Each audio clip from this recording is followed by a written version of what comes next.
Hi, welcome back to Springfield Arms. You with Zahir on the podcast Guns and Coffee. And today we're briefly looking at what does concealed carry mean to the everyday South African firearm owner.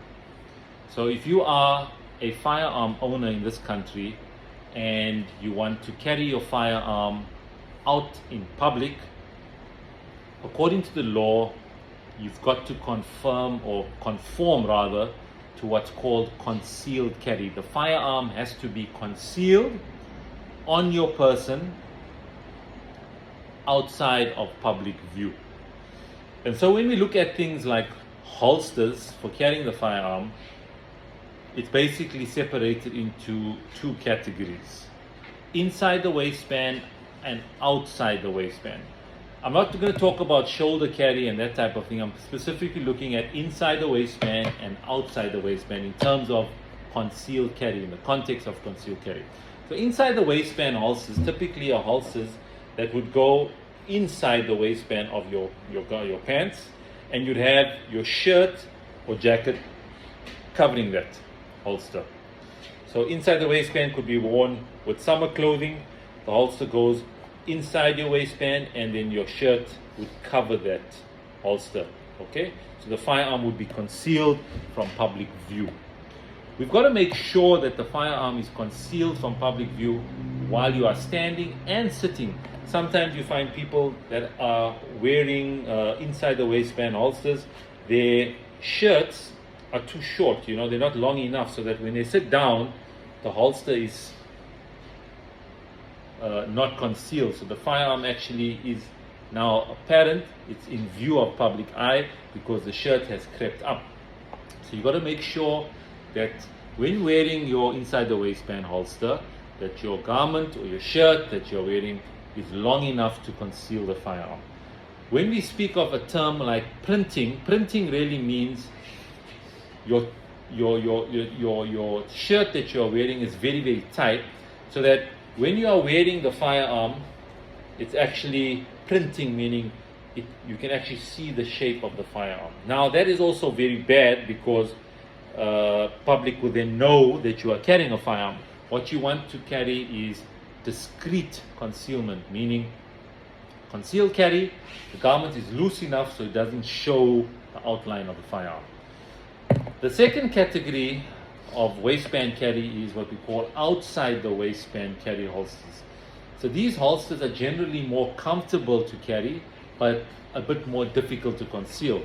So outside the waistband carry would mean the holster is then on a belt outside the waistband of your pants. Here now, this requires a greater degree of concealability, in the sense that you would now require a very baggy shirt or a jacket to conceal the firearm as it's sitting now outside the waistband. Typically you'd use outside the waistband holsters with bigger firearms, or if you're built in a certain way that does not allow you to comfortably carry inside the waistband, you'd opt for outside the waistband. Understanding that you would now need an outer garment, you need a jacket or jersey or some sort of bigger type of shirt to conceal the firearm outside the waistband.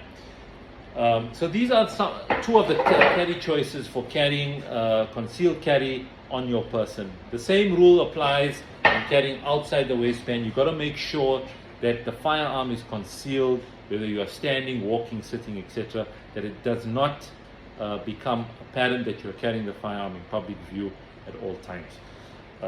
So those are the two categories when it comes to inside and outside the waistband carry.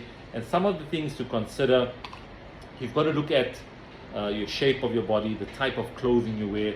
There are going to be adjustments. One example is that when you're wearing inside the waistband carry, you've got to make sure that you have enough leeway in your pants to put the firearm in. So typically you need to make sure your pants is about a half an inch wider than what you typically wear, or at least an inch, so that you can make adjustments on the belt and the firearm can sit comfortably.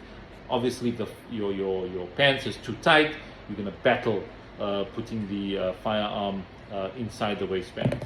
Also, you need to understand that the belt is a very important part of your concealed carry. If your belt is too thin or it's too fragile, the firearm is now going to sag. It's going to cause your pants to kind of sag. Your gun's going to be tilting over because it cannot bear the weight of the firearm. That's why it's very important when buying inside and outside the waistband holsters to look at a quality gun belt that could be worn every single day. Try it on, make sure it fits properly, and that your firearm is concealed from public view. Thanks for your time. I'm Zahir, and you with Guns and Coffee. Have a great day. Keep punching. Bye-bye.